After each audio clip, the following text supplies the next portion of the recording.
Hello and welcome back, everybody. For all of you who missed it, this is going to be game 2 for the playoff round of 8. The winner of this match goes on to the LAN finals in Toronto. This is UBC versus the University of Toronto, so the two Canadian teams left duking it out for that last LAN final spot. Game 1 was a pretty convincing win for UBC, and game 2 with this draft starting underway. And once again, I'm Zingle, joining me is Hachiko. Alright, what's up? Yeah, I gotta say that first game really has to go down to a lot of drafting decisions from U of T. They didn't really give themselves a way to play aggressively, which is hard. And when you pick a draft like that and you fall behind, it pretty much is impossible to come back if your opponent doesn't mess up. And UBC played a solid and clean game, a couple of unnecessary deaths there on the Invoker, and that's when I started to be a bit worried for them. But at the end of the day, it didn't matter, as we saw U of T try to push mid off of those kills, and they end up just getting wiped. Mm-hmm. And this is a really high-paced draft. First pick Trant instantly goes the way of UBC, and then without hesitation, University of Toronto goes for the Slardar Silencer. UBC looks like they like this Treant Protector being added to Captain's Mode. They feel like it worked for him last game, so they may as well go for it immediately again. The side of Toronto, it looks like they're definitely changing up pace this game. Slardar and Silencer are not those passive heroes that you see. You really want to get kills up on the Silencer, steal all the intelligence you can, and Slardar is just the classic 4-roll. We've seen it in the 3-roll as well, but it's the classic 4-roll who just runs at you everywhere in the map at all times. Yeah, so with the Slaughter picked up, they're gonna probably force out a Lifestealer ban, as we see one there, but it's gonna give them that initiation that they were really lacking in the last game. Yeah. So this game, rather than being like a farming versus farming team, it's going to be almost a quintessential defensive support lineup from UBC against a very aggressive support. Maybe cores, who knows, that both of those heroes we have seen in core roles, whether it's a safe lane or mid silencer or an off lane or support Slardar, they can play multiple roles, but they are aggressive nonetheless. So this dynamic of the game should be a lot more active than the last one, with U of T being the aggressors, I believe. Well, I don't know about UBC in terms of them trying to play aggressive here. They're kind of set up for some cancer right now. Protector, Keeper of the Light. I wouldn't be surprised if they pick a Naga or an Alchemist. Trying to push into that is very tough. And yeah, with a Naga, Alchemist, Tinker, maybe any of these other cores that help defend pushes, it's going to be very tough. And side of Toronto goes for a Legion, so that's going to be the 4-roll Slardar with an off-lane Legion, most likely. Of course, we don't know that yet, but I would like to see that. A dual off-lane with Legion +1 is very strong. And I believe we saw University of Toronto do that last game. They had the Abaddon plus Keeper in the dual off lane, and it did go very well for them. So maybe they do just like those strong lanes, the 2-1-2 style.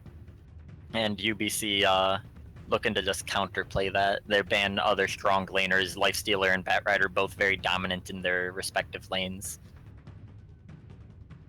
In terms of offlaners that UBC have left here, they don't have much.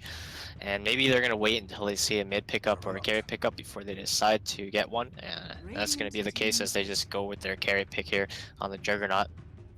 This hero pretty good against the side of Toronto. You can always get the Manta off the silence. You can spin so you can farm safely. The one nice thing that Toronto has to deal with the Juggernaut is just the duel, so Juggernaut could be split pushing and feel a little bit safe, try to spin down the lane and TP out, but a Legion duel will just hopefully get some nice return kills or nice easy pickoffs on the Juggernaut. And that's something you always have to keep in mind. If you don't have a BKB piercing disable against the Juggernaut, you're going to have a really tough time keeping those lanes pushed in because he can just spin TP out all the time. And with Jug Coddle, they can play very fast because between the Healing Ward and the Chakra Magic, they pretty much never have to go back, even to Shrine. Able to just sustain, and if the opponents mess up one fight, you're just going to be pushing into tower after tower. You can go straight from a tier 1 into a tier 2 if the enemy gives away a couple more kills trying to defend that tier 1. And that's just something that hero allows you to do. And Healing Ward, definitely very useful tool.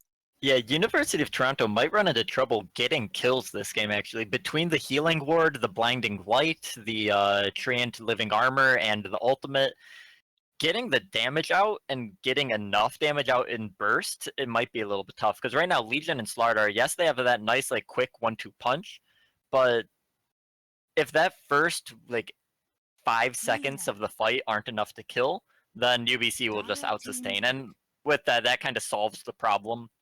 Lina provides that first 5 seconds huge burst damage that a living armor healing ward can't prevent. But once again, if this Juggernaut just goes like a Scotty or something, I don't think University of Toronto will have the best time killing him. Alright, here comes the Tinker pick. For UBC. I feel it. There's I think it would be a good pick for him. some squishy heroes on the side of U of T right now. They don't have the best way to deal with him either. No really way to provide vision. They get him in the trees, and after that Lena pick, he does pretty well against her. Not the best in lane, but I mean later in the game she's pretty low HP and I mean, pretty easily bursted by the laser rocket combination. Is this going to be a support silencer now with a mid Lena off lane Legion? That's what I believe. They have the choice to go either way, but with the Timbersaw picked up, which is quite surprising, as they are laning against a Silencer here, potentially, and Silencer does have a pretty decent matchup against Timber.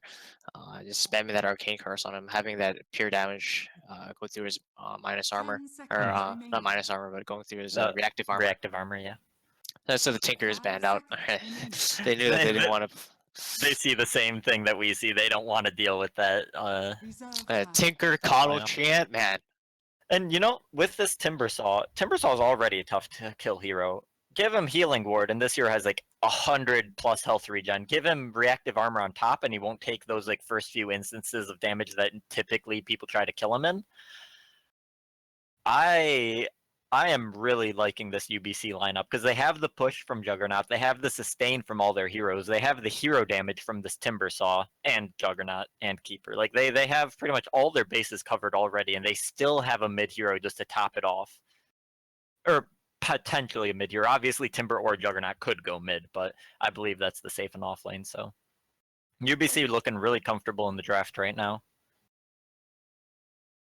And with the ban here, there's some obvious bans that heroes that are as good against Timber, but they're like something like an Ursa, but they're not going to be good against the rest of the lineup. So they're going to ban an anti-mage instead and get a Medusa. Oh boy. Okay, so another very tough to kill hero also has sustain problems, but with the Juggernaut, Treant, and Chakra Magic from Keeper, this hero is going to be very tough to kill. Does pretty well in lane against the Lina. You just kind of sit back, you can throw out the snakes and harass the Lina from afar, you can throw out the snakes and get the CS that you normally can't get, and it provides them a very, very good scaling team, so they are in no pressure to end the game early. They have a really good way to stall out the game with Keeper and Treant Protector defending towers. It really comes down to a good last pick here from Toronto. If they get a good hero, maybe if they put Slark mid, this could go nicely in their favor. Slark does very well against Medusa mid. It provides them nice scaling. It does well against Timber come like mid and late game because you can just get lots of stacks and you go for that Silver Edge, and it also does well against Slark or against Juggernaut. Slark does well against Juggernaut. So maybe a Slark would be the choice. I don't know. Yeah, what I actually else? think Slark can fit here pretty well. They don't have the best disables for him, and even though Timber kind of is good against Slark in terms of being able to burst out a ton of damage in an AoE. Later in the game, once the Slark gets tanky enough, he's just going to be sapping stats off of Timber, but we're going to see a Morphling instead here. Alright. Morphling does okay in lane against Timber, does fairly well against Juggernaut, provides huge burst damage once you get that E-Blade like shotgun combo up that the UBC side won't be able to just out-sustain if he manages to blow someone up. I think the Morph gives them just raw split push ability to be able to just take down towers by himself, and because they don't have the best heroes to kill him, pretty much none of their heroes can really kill him alone unless they all work together, burn his mana somehow, root him in place. Juggernaut with a Diffusal Blade, Treant roots him, and like I was saying in the other game, you can like chain stun somebody for like 8 seconds as Treant Protector. So if you just keep Morphling stunned down while Juggernaut rails into you for like 8 seconds, you're not going to live. Even though you can consistently morph strength through that, you'll just lose all your mana. So it has the potential to do what University of Toronto wants, but I think they are definitely in a very tough position going into this game. And In terms keep in of the mind, draft, though, I'm gonna have to give them the slight advantage, however, really, because U of T? having the Legion as well as Slaughter to set up a fight, Global Silence can cover them, and if these heroes start snowballing, it's gonna be a very hard game, because UBC have kind of the same problem that U of T had in the last game, where they don't have heroes to set up much. If they ever fall behind, I mean, Medusa is just a statue pretty much. He's not going to do anything in terms of set up kills for you, and it's going to be dependent on this Timber having a very good game, and that's why they're going to give him the safe lane here. Mm-hmm. All right, so I'm going to go ahead and introduce these teams. On the side of Toronto, the Radiant squad, we have Innovation TPing into the offlane as the support Slardar. We have Death.Y playing the support Silencer, AOGG playing the mid Lina, KY playing the safe lane Morphling, and FXT playing the offlane Legion. On the side of UBC, we got Ko on the Coddle, Q on the Juggernaut. Looks like they're going to go for an aggro dual lane or tri lane. We got KCY playing the Treant Protector once again. Jellybean Bob on the safe lane Timber Saw, and on the mid lane we got Old Big Bun Theory on the Medusa. All right, so do you think this aggro lane is what they need to do? I think Morphling is pretty weak in lane. And with this Treant Protector, I was saying it in the last game, if they do that dual offlane with Treant, you have the really strong kill potential and just harass potential. So I'm a pretty big fan of this decision out of UBC. And also, the Timbersaw just does super well against a solo melee offlane strength core. So this Poor Man Shield won't really help the Legion in that 1v1. Yeah, if they can pressure this Morphling early and shut down his farm, that's going to be the beginning of their snowball. And it's going to pretty much put Morphling in a position where he's just trying to catch up. And that means they can just get a lot more farm on the map on this Medusa Timber, as well as the Jug, and just snowball the game with a big net worth advantage. Mm-hmm. And it's also going to allow them to have two dual lane or solo lanes, I mean, in the mid lane as well as the top lane, which is kind of favored for them actually, at least with the Timbersaw. Yeah, but at the same time, this tri lane from Toronto, if it goes well for them, that's just a really, really big win. And that could just be enough to win the game outright if this lane goes well. But so far, it does not look like it is. Jug is a very good aggressive hero, and they're just going to lose first blood. Yep, a good spin into a stun from KCY and the wave to finish it off. Ko grabbing the first blood. Treant and Coddle in a aggressive tri-lane position, especially against a weak carry like a Morph, is just obnoxious. Treant's always a threat, just coming out of the trees, and look at that wave. It did half of his health in one blast. He did get the morph at level 1, so he morphed to basically full agility in Fountain. And now I'm sure he's regretting that a little bit, because this one blast here is actually going to put him down to 90 health. And you can't farm that safely when you're at 90 health. Despite having the massive regen from Tangos, it heals you up quickly. You're always in threat of dying to just, try and able to just get the side pull off already. This is going to allow Coddle to get his experience up. And once they hit level 2 on all of their heroes, this game is going to be out of control. And I think U of T already realized that there's no point in trying to salvage this lane. They're just going to sack it and try to do a bit better. Oh, and Morph's just going to TP top. They realize this aggro lane is a very good idea from UBC, so they're going to take the farm where they can get it on Morphling, send him to the offlane, get him some levels and farm, and it looks like FXT will just TP bomb, so they're going for a full lane swap, and it looks like UBC might just copycat them. This Juggernaut might just buy TP and go into his safe lane now. Having an offlane Morphling carry is not the best situation to be in. As of right now, they're just going to leave Timber up against the Morph, and he's doing a pretty good job of zoning him out. He does have the Salve still available, as well as 4 Tangos, but now he's out of mana. He's actually going to use his Shrine. So, in this mid lane, we haven't really paid much attention to it, but the CS is almost dead even. It's 10-4 against 10-3. I guess that Snake kind of throws it off a little bit. Yeah, but Lina already had to use her Shrine. She's taking a lot of harass from these Mystic Snakes. Well, Medusa is not really taking that much from the Dragon Slave. She's pretty healthy and still has her salve available, and she's done a good job of either dodging them, or AOG hasn't done a good job of hitting them onto her, as well as the creeps. I think she is prioritizing trying to just hit the creeps and not harassing the Medusa. So for this mid lane. Definitely going to be favored for UBC. So all 3 lanes from UBC are winning at this point in the game. Obviously, that does not mean they have won the game by any means. The kill does manage to come out in this bottom lane. I think it was just a bash and spin. And with another kill going the way of this bottom lane, Chu on the Juggernaut, despite not having perfect CS, is pretty happy in terms of net worth right now. And the fact that even if he's not farming perfectly, he knows he's farming better than this Morphling. And Morphling from behind is not a happy camper. Yeah, the Morphling this time as the last pick, hurting them out. Because he had such a weak lane, and I guess they didn't see this aggro try coming. We didn't really mention anything about it, but it was definitely a possibility, and UBC saw that opportunity and definitely made the most out of it. Yeah, that's the problem with going for this last pick strong late game carry, is that it typically has weak laning, and with these strong lanes from UBC, it played right into UBC's plan. I think for UFT right now, they just need to get the most out of the map as they can. Of course, in terms of scaling, they can scale a bit better, depending on how the mid game goes. But if they just get run over like that, yep, another kill. This one goes the way of the Medusa. Just a Trian walking around doing work. He didn't even have invis, I believe. He just kind of walked directly into the lane from the high ground right behind the Lina. Got the Orb of Venom slow and the Snake and right clicks being there to seal the deal. Now Smoke gonna come out to try to get a killer into the Medusa, but I think she knows it's coming, and they're gonna try to bait it, maybe? Between Mana Shield and that Living Armor, she is a very tough kill. She is going to be out of mana here, so maybe that's going to be a return kill going the way of UFT. The body block's coming out of KCY, and now they're just going to turn their attention to him. The stun and the Light Strike Array, or sorry, Dragon Slave are going to be there.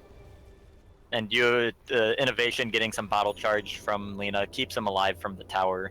And that will be a kill on the mid lane, but it's not the one they were looking for. This Medusa is content just backing off, getting a bounty rune on his way out, and coming right back into the lane with phase beat stun. Right, so they get a kill, but that's not the kill they want. Yeah.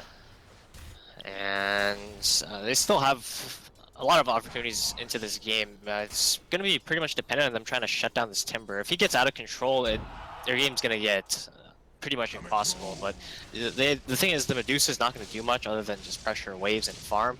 So they have a long time where they can get something done on the map before this Medusa becomes a huge late game threat. Mm-hmm. The issue, I think the 4 heroes, aside from Morphling on the side of Toronto, really just need to group up and make something happen once they get their timings of maybe level 6 on both Legion and the Lina. But top lane, Morphling goes up, tries to get some CS, doesn't have enough mana to waveform out, I believe. No, he did have enough mana to waveform out. He just got bursted. He just walked up and got queued down. The ultimate and Timber Chain weren't even needed from this Timber, so I was just playing a little bit too aggressively, and now Morphling's going to go back again to this bottom lane. A 1v1 against the Jug is okay, but with this Treant Protector on the way, now he's going to TP mid to save his Medusa. Another attempted gank on Medusa. Medusa, once again, just barely getting away. She actually might tick down here to the Arcane Curse. Gets away with 20 health, so that won't be the case, and now the Shrine is available. And Toronto's trying to is on his way to be a major problem already. Yeah. Toronto is trying to keep up the pressure, but they're really sacrificing these side lanes to do so. And every time they go mid and they don't get a kill on Medusa, they're just hurting themselves a little bit. UBC starting the lanes off very well, realizing the potential that an aggro try could give them. And I feel like UFT still has not recovered from that. Yep. Morphling goes up, tries to get a CS, and just gets right-clicked down by Jug to the point where he's leaving the lane again. He's terrified of these missing supports, and he knows if he stays a little bit over his welcome, he'll just get bashed and spun down. Or even Juggernaut ult. Juggernaut ult is available now, so they are going to probably look for a kill on him. And I wouldn't be surprised to see him TP into this mid lane or like hunt the Morphling in the jungle, where KCY actually might get a solo kill here. The Morph is there. I think he does not have mana for waveform. And his right clicks are... No, he's not going to commit to that dive. Maybe he could have gotten the kill, but he would have most definitely died for it. And he's just choosing to play a little bit safe. The forcing Morphling to walk back to base without boots, he has 285 speed, so even if though they didn't get the kill, this is almost better. Just because that Morphling revive would have come so quickly. He's making a very sad trek back to his fountain. And I don't know how they find the space for this Morphling right now, because the rest of their heroes aren't doing too hot either. The Slaughter is only level 3. I say the hero that can do the most right now is Lina. And she just got harassed out of mid for all the way back to base as well. All 3 of their lanes, I think, are losing at this point in the game. And they're scaling, they do scale all right, at least come mid-game, but they don't scale super well. Bottom lane, there will be a dive. They will use Laguna Blade to get a return kill onto Juggernaut. They do kill the Train Protector as well. Now the Light Strike Array will be there. That's going to be a 3-for-1. They lose Morphling, unfortunately, but Lina is getting those return kills that she really needs to bump herself back up. Alright, there you go. Lina doing work, and she just pretty much has to keep this up.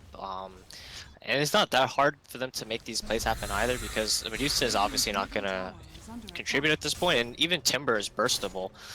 Having the Silencer and Lina, they have a fair amount of control as well as damage to deal with him if he overextends. Yeah. Timber saw using the Chaos in that bottom lane to just dive top and be super aggressive onto the Legion, but is not able to get a kill. That Lina response kill bottom actually propels her in front of this Medusa in terms of net worth. So definitely something, you know, to pay off all their troubles of mid, all those ganks mid where Medusa just barely gets away. Lina is now leading. But the top 4 net worth, 3 of them are still the 3 cores from UBC.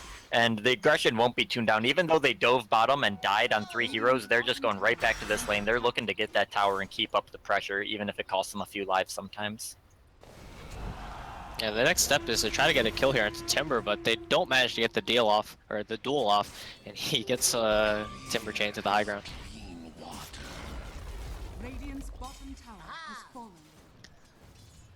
And now an Invis rune from Innovation. They will get a free stun onto the Medusa. He does manage to get out the mana shield, but the the Laguna Blade will just tear him apart. Alright, now this is looking actually very good for U of T now. This really goes down to the draft on the side of UBC. I mean, if they feed more of these kills away, I'll just say that Timber gets a kill by himself in the top lane, but well, the thing is, they can't push off of these, but they just need the... He gets a double kill. Yeah, he's just up here doing Timber things. And also, I was going to say, it looks very good for U of T's mid laner. This Lina is doing well for herself, but if you look at the net worth, the Morphling is the bottom net worth core in the game, and he's actually less net worth than his support 4 position Slardar. And yes, this Slardar getting a quick blink is very nice. Having your Morphling be this far behind in net worth when he was the one that was picked as the 5th pick, like, response, it's definitely not easy or came back already in their favor. It's still a long way to climb. And the thing is, he can't come back fairly quickly in this game if he's given the space, but right now, UBC is not giving him that. They're just pressuring the towers. They already took down the bottom tier 1, and now they're working on the mid. Alright, they will get that tier 1 top for Jellybean Bob, but it looks like he will go down for it. Lina TPing and using the Laguna Blade and Light Strike Array to secure the kill. So Timber is getting close to the Bloodstone, but kills like that are very nice. And now Lina, once again, every time she gets a kill like this, she just propels herself even further in front of this Medusa. Alright, KY. He's gonna go down here. Oh no, he's gonna just strike Morph up. Yeah, the UBC squad playing a little bit cautious. They realize they don't need to force this really aggressive stuff. As long as they keep this lead that they have right now, they should be okay. And it's a bit of a lead that they have right now, about 4,000 net worth, but it can easily be claimed back by U of T with a nice gank from the Slaughter once he gets his blink. How close is he to that? He's 1,000 gold away. So maybe a few more minutes, maybe like 4 minutes, 5 minutes. Depending on if he gets kills or if he dies, but... This is Morph just needs to find a home right now. Once he does that, I would say they're in a lot better position because of how the Morph's doing at the moment. It's still not looking good at all for UFT. Mm-hmm. 2 tier 1, I think all 3 tier 1s actually going down for UFT, so they are losing map control. They're running out of options to farm. I would not be surprised if they just group up again, use smokes every time they're off cooldown, and look for these desperation return kills. Speaking of that, they will find the Juggernaut in the jungle, and Lina just... She's 5-1 and 2 now, despite that mid lane not even going that well for her. She is the saving grace. She is the one and only hope left, I believe, for Toronto. And she does go for the cast range. Yeah, a little bit interesting because the damage output from Light Strike Array, getting that plus 80, it doesn't seem like that much, but it allows you just to flash farm a wave like it's nothing, and it allows you just to get that, you know, a little bit of extra burst that we were saying they need against the sustain of UBC. Big Bum Theory is gonna be He got ran his at mid. TP cancelled. Starts the TP a little bit too early before But the his stone team gets is here to activated. back him up, so he's gonna be able to back away. Yeah. Just fine. Meanwhile, Timber was farming up for his Bloodstone. He will have it flying out to him. So what items do the Toronto players need for them to, you know, fully get into control of this game? Right now, Morphling has almost nothing. It looks like he's going to be going for the Lincolns, but that's Honestly, just going to stall him even blink, more so. on the Slaughter. The Morph is gonna be AFK for the majority of this game. Right. So it really doesn't matter what he's buying at this point, as long as he gets to the point where he gets farm eventually. As for the rest of the team, the Legion, maybe Legion's she almost goes out of blink as well. for I mean, I guess double blink isn't bad, but I like to see some maybe armlet or something. Slaughter is push Look out the for waves. more damage. Look Yeah. for more fight. Because she should be able to find solo kills with that on anyone with a Timber. Well, that's the thing. If you try to duel somebody by yourself, won't the Trained Armor, Living Armor just come out and prevent that solo kill? In this bottom lane, sorry, one moment, there is going to be an attempted kill onto the Timber Saw. The neutral creep trying to help out that kill, but they're going to be the return from UBC. They get the kill onto that mid laner who has been doing so well. They get the kill on the Slardar, who is oh so close to the Blink Dagger, and they get the kill onto the Silencer. So a 3-for-0 after an attempted gank out of Toronto turns very poorly. And not only is it a 3-for-0, but there's the Bloodstone charges up too. Or how many times have we seen that in CSL where a team just gets super debated by a Timber Saw, and it happens once again here. And Yep. It's a very good game to do that, as they have both the Living Armor, the Coddle with the Blinding Light as well to keep him alive, as well as the Healing Ward, and they just went too deep. That's the sustain team from UBC. If you get heroes that can't die, that's very hard to get punished from stuff like that. It looks like Toronto is probably just going to sack this tower. Innovation playing a little game of poke here and there, but tower will go down. They will also defend that tier 1 top, Timbersaw being the first one to TP to ensure that nothing goes wrong. He's almost at the point where he's just too tanky to die. I would like to see him go for just a little bit more health pool, because the only way that he really dies is from this Lina burst and soon Morphling, once he gets up and running, that huge burst and nuke damage. So maybe a pipe or just a casual Hood of Defiance on this Timber, but I don't know if that's really necessary. It'd just be like a nice luxury item to keep him nice and healthy. And it's pretty interesting to note that UBC picked a similar lineup to what UFT had in the last game. Of course, it's a kind of variation, because they don't have an Alchemist or anything like that, but Medusa is a mid hero that just farms. But they're able to win their lanes, and you see with a draft like that, the fact that they played the lanes is the way they did, using an aggro try rather than just an aggro dual lane that didn't accomplish much, completely changed how the game plays out. Yep, so in this top lane, they have the Blink Dagger reveal from the Legion Commander. It looks like they might go for the duel onto Jellybean Bob, but they missed the Light Strike Array. The Global does come out, but I believe the Living Armor was already cast, so Jellybean Bob is in a very healthy spot. And with the Healing Ward also popped, it only lasts for about a second, but that's enough to heal him up a little bit more. Now that's going to be a Smoke Gank and the Blink Reveal, and they end up losing their Lina once again. So these desperation fights and ganks from the side of Toronto are being heavily punished. Now he's just in the unkillable status on this Timbersaw. That's not the hero you want to run into with your duel. Yes, if you get the kill on him, it's very nice because you also get the Bloodstone charges, but it's not a particularly practical kill. Especially since he has a Living Armor that came out before the Global Sign, so maybe a little bit of a miscommunication, hesitating whether or not they wanted to go for that fight. is going to push straight through into this tier 2, and that's almost all the towers gone. Our outer tower is gone for UFT, while all of UBCs are still alive and very healthy. And if you look at this Morphling, still no boost. He has 2,000 gold, and he might be going a Midas. This is full-on desperation, because a Midas will just keep you irrelevant for, you know, an extra 5 or 10 minutes, but it'll help you propel forward and farm, or accelerate your farm forward. So definitely a sign of how scared they are right now in Toronto. These last few ganks haven't been going so well. They know that they are far behind in terms of net worth. And if you look at the graph, they are over almost 10,000 net worth and 5,000 XP behind. So they're really clutching at straws here with this Midas play. It's one of those Arteezy 18-minute recovery Midases, but they got to do what they got to do. They recognize the game is looking grim, so... Yeah, and I understand it. Now the Slaughter has a blink, and the Legion has a blink, but they can't really do anything off of it because the only one really showing aggressively is the Timber. Jug is just farming safe in his jungle, and so is the Medusa. And Medusa has a Linken's as well, so try to jump her, and it could just, you know, blow too much at the start. So they tried to duel the Treant, and nothing. Blinding Light came out, and literally nothing happened. And now here's the response once again coming out of the side of UBC. They are chasing into the jungle. They're trying to get some sort of return kill so they can push, force a tower afterwards. The Light Strike Array will cancel the Timber Chain, and they will be able to get away without anybody dying, I believe, on the side of Toronto. Yeah, they need to go into full split pushing mode right now, and taking any type of fight would be not a good idea against UBC. Yeah, I think they need 4 heroes just to burst down any one hero, and it can't be any of the 3 cores. Maybe the Juggernaut could live if you catch him. The Manta doesn't make you particularly survivable if you get dueled.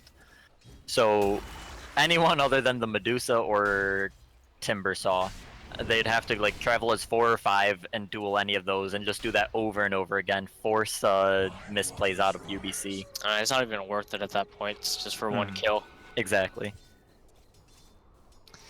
So, I mean, this is just, I guess this is why we saw UBC in the finals and win the finals last year. This is why we see UBC making it to the round of 8. They are a very disciplined team. They are not forcing this early advantage. They realize they scale fine. They realize they still have plenty of items to go and that they are ahead right now. So rather than forcing a high ground push or forcing something that could be punished, they are just playing the same sort of passive, responsive game. And it's working out very nicely for him. Top lane, there is going to be an attempted kill onto Juggernaut. The Global Silence will come out, which he mantas off, but the Laguna Blade will be a follow-up. So that's what I was talking about. If they can get the kill on the Juggernaut, it's nice. Oh my! Timbersaw just blows him up in a matter, I think that was like 2 seconds. Just that was huge immediately from whatever HP he had. It wasn't full. It was about 75%, but from when Timbersaw showed to when Morphling died, it was just very rough. And now Lena's in a little bit too deep. There isn't the Yule set up anymore, so they might not. Yeah, they won't get the kill onto Lena. And there will be the response forced out of U of T. There, the track and duel are going to be there onto the Train Protector, and that will be a dual win. First dual win for him, 14 damage, but it's the start of something that, you know, maybe can get them back into the game. Yeah, but that's 4 heroes committed for Treant, and in the meantime, the Medusa is just farming. It's better than nothing. It's better than what's been happening. They need a lot more of those to come back, but yeah, it's going to be the start of something here. That's going to give a lot of gold away to, I think, the Slaughter who got that kill? Or no, it was the Legion. It was the Legion, I believe, who got the kill. And he has a Blade Mail now, so if he duels, you know, a Juggernaut who just has that huge right-click potential and low health pool right now, he might be able to get solo kills on the Juggernaut.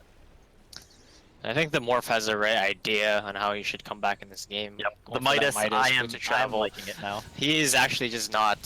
He knows he's not doing anything in this game other than just split pushing and trying to maximize his farm. Yep. This is where you don't play Farming Simulator, or you don't play Dota, you just turn on Farming Simulator 2017, and you just start hitting creeps. Every time you see a hero, you just turn tail and run, or tuck tail and run, and then turn tail and run, yeah. But UBC just grouping up as 5. They're looking for this last tier 2. They still have all their tier 1s up thanks to that defensive keeper Treant dual support combo. And with the healing ward and Timbersaw reactive armor, it doesn't look like this tower will be surviving very long. The burst damage will be out there. The wave connects. UFT Innovation will go down. The Medusa nice ult will blast be used, back. and she runs right in front, so a very good position from her to be in. They get the Lina as well, who has the respawn down, so she will be up soon. But they're diving tier 3s, maybe even tier 4s shortly for this FXT kill. But they're gonna, you know, they're gonna turn back around. They're gonna go right for the objective that they initially wanted. And with a free 2 for 0 and the tower here, that's Yeah, that was set up really well by Ko. He actually blinding lighted to Lina back there. And Medusa running in front, and now they might get caught here, but out global silence stopping the aggression. maybe a response play here from FXT. He's debating going back in and going for the duel, but he has to decide against it once once he sees UBC is not actually running away. They're just repositioning away from that global silence. And is this just going to be UBC trying to push high ground, or no? They're gonna back off, maybe go for Roshan, maybe just secure some of the map first, so Morphling can't just free farm top while they're just being stalled mid. They have the potential to go high ground, I'd say, in the next 5 minutes or so. This Medusa is already becoming very scary. She's gonna have a Manta soon, and once she gets that, she's gonna be hitting relatively hard. Oh, looks like there will be a duel attempt onto the Juggernaut.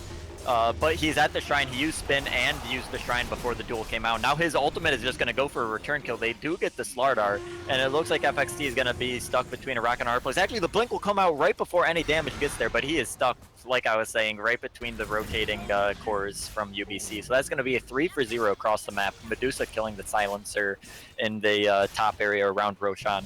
So they baited that really nicely from British Columbia. And now they're going to be looking to go mid. With 2 dead for, you know, a lengthy amount of time for this point in the game, they could very well just take this tower. Lina being caught out by that Yules from Timbersaw. He's getting chained up, he gets stunned down, and that's going to be a deny kill, actually. Does she have the... That was the first deny that she used, so down to a 6 charge Bloodstone on her. Another Rax is gonna be going down, I think. They can't kill these heroes. Medusa still has her ultimate. Meanwhile, Morphling is split pushing bottom, so they're getting a tier 1 out of this at the very least, but that's definitely not a good trade, being down a set of racks at minute 25 against this heavily ahead team. It looks like the kill attempt is gonna be flubbed from both sides, and the Medusa ult will just secure the racks and their escape from the side of UBC. The stun attempt will be there from the Lina, but Medusa does manage to get away, and now Jellybeam Bob is the last one left. The Blink duel from the Legion will get the duel onto the Keeper Light, and it will be enough damage to get the kill. And now Jellybeam Bob is stuck 1v5 right now. Global Silence also used, and he will have to use the Deny to get out. So they do lose 2 on the escape. But I think that's not too bad. They did lose the tier 1 bottom as well, but they got racks. Roshan is still available for them, so once they can get Roche, I don't see how they have any sort of issues closing out the game. The Timber kill was a deny as well, so they didn't get the gold off of that. I would say this game is insurmountable for UFT, but they're gonna UFT do it for now. They might looking for this Jellybeam Bob. Doesn't have many stacks right now, but the living armor is going to be there. Duel isn't quite up for 3 more seconds. If they manage to chase this, the Chakram will be there to cancel the blink, and since he's under the tower, they're going to have to turn around and not commit for that. That was really close. If they manage to wait a couple more seconds for Duel, that could have very well been a kill. And now UBC is grouping up once again. They don't want to risk any sort of pickoffs like that, so they might just go for the Shrine. They might just go for a pickoff here. An attempted kill onto FXT in this top lane by the secret shop or by the side shop, and it looks like there won't be any sort of escape possible. So FXT will go down. Juggernaut and Medusa will be taking the Shrine, and off of that they could go Roche or they could just force a high ground push, and it looks like Pings will come out for that high ground push. And Morph is sitting on 4,700 gold, and I don't think he's sure what he can buy to win this game. He wants to get the E-Blade right now, but he can't afford it from nothing. He realizes sitting on all this money, like he's sitting at 9,600 net worth, but half of that is just gold. And now he does actually just go back for stat items. He gets Treads and a Dragon Lance. They know they need to fight here, otherwise they will lose the game outright. So with this push started, the Morphling will replicate the Medusa, get that illusion in there, but it won't actually do that much right now, and Timbersaw just going deep, being a nuisance for these enemy heroes. Juggernaut ult will also go out. They do get the kill onto Innovation, but you will instantly buyback. The kill onto Juggernaut, or into Morphling as well, will also use buyback. Laguna Blade being used, and Silence being used, but they only managed to get the Treant Protector. And now UBC, they baited 2 buybacks. They got 2 kills, and they only lost a Treant, so they could just refresh it, wait for that healing ward, heal back up to full, and go right back in. And this Medusa has an Eagle Song. Yep, Medusa is very tanky, has a lot of armor, has a mana shield to just absorb 60% of your incoming damage, has the living armor, and soon this healing ward is going to be back up. But it looks like they're going to go take Ro8 and just reset. With Global Silence being used, though, they have a good 2-minute window where they can just run in again. Buybacks are available, and there's a double damage rune. So they're going to take Roche and then probably take the double damage and push, or use a double damage to Roche. That's equally acceptable. Well, I think U of T gonna just trying to contest this. Yeah, they've got to do something at this point in the game. Timbersaw actually running up the hill, and now FXT is under Ro8. He does not manage to get the steal, though. And Timbersaw was just zoning the rest of the players, so it was FXT against the world, and he did not get the steal that he desperately wanted. Unfortunately for them, they don't lose anyone. They don't. But the fact that they don't have their ultimates on Silencer, and they don't have buybacks on, I believe, 3 heroes, it's rough. I don't know if U of T has totally been morally defeated at this point, but trying to kill this Medusa once was already hard enough. Now she has Aegis and Amanda and all these backliners who can just heal her up. Yeah, they can much just leave her to get Mega Creeps at this point, but they're gonna go in with the Timber, and Medusa's gonna go in as well with her ultimate. Yeah, Timber's in a similar boat to this Medusa, where he's nigh unkillable. And this looks like second set of racks going down. And it looks like the duel will be there onto the Juggernaut. He is not the tanky hero who they need to be in the front line, so a little bit of sloppiness coming out of UBC, maybe being a little bit impatient with this push, and now they're going to be punished a little bit. Morphling does get another kill here onto KCY, so it is right now a 2-for-1. Morphling does end up dying for it, unfortunately, and does not have buyback because he used it last fight. And it looks like Ko will also be going down, so these backliners, these squishy heroes are going to be the target. So you have University of Toronto playing this fight very well, but unfortunately, just due to the huge item disadvantage that there is, these 2 tanky heroes are just wreaking havoc. They're doing what they need to do. And even though all their other heroes are dead, they have no fear. They're just running around. They finish off the racks, and now Jellybean Bob is just going to chain away. And they're going to reset and go bottom now with this Aegis still available on Medusa. Timber and Medusa literally can fight the whole team at this point, and I don't think there's much that U of T can do about it. Right. And now, yeah, Medusa has a butterfly as well. Net worth over 20,000, XP at 10,000, so that fight did get a nice return in XP, but they lost their Morphling again. This Morphling is a sad boy. I gotta say, this Treant definitely doing a lot of work this game, and I'm surprised it wasn't banned out after that first game. So they went immediately for the Treant first pick once again. Yeah, I mean, it's been doing work. And now with the Solar Crest in addition to this Medusa's Butterfly, if you just put the Solar Crest and Living Armor on a Medusa in this front line with the Aegis, they can just poke at this building for about 30 seconds to a minute. This Medusa is not going to die no matter what. And that's just going to be a full set of Megas.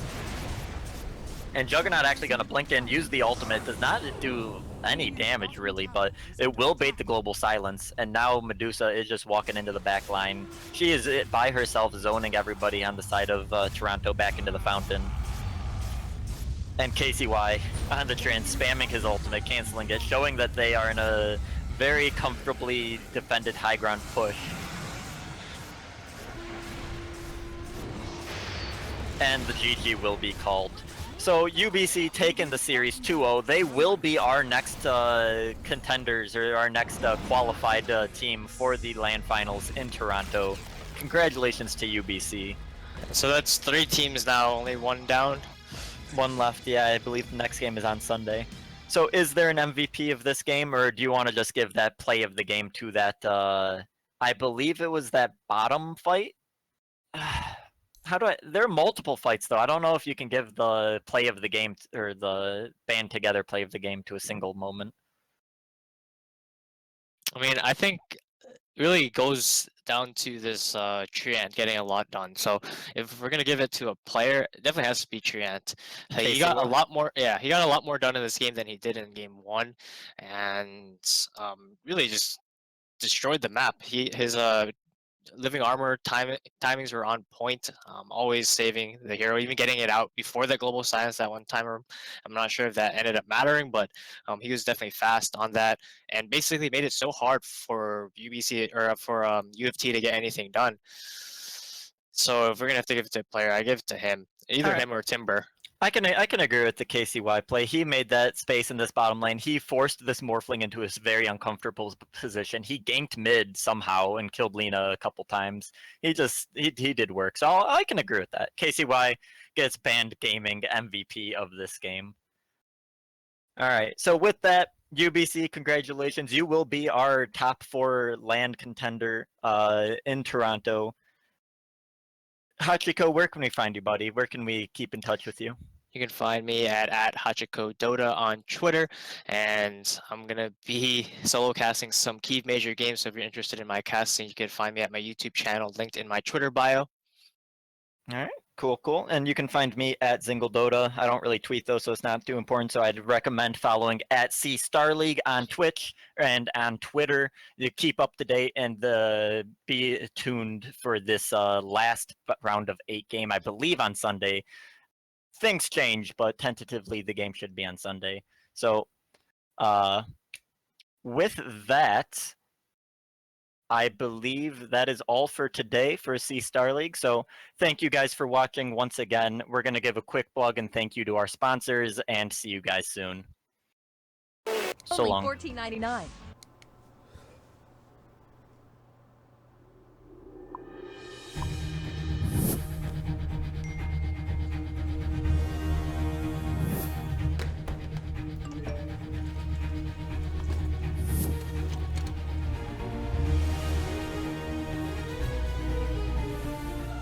Don't miss the call. Download Band. Communication made easy.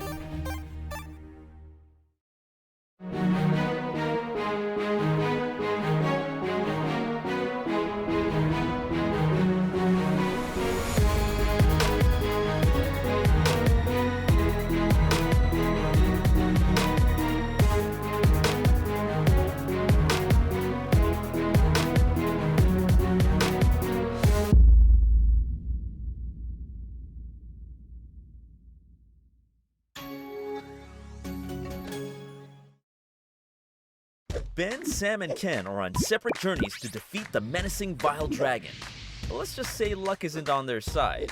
If only there was a way for them to find each other and band together. Well, that's why there's Band. It's a mobile app that allows people to come together using common interests. With Band, you can find fellow gamers, chat, schedule gaming sessions, and conduct polls. Stage epic battles with friends while sharing videos and photos along the way. So try Band today. Band. Be together.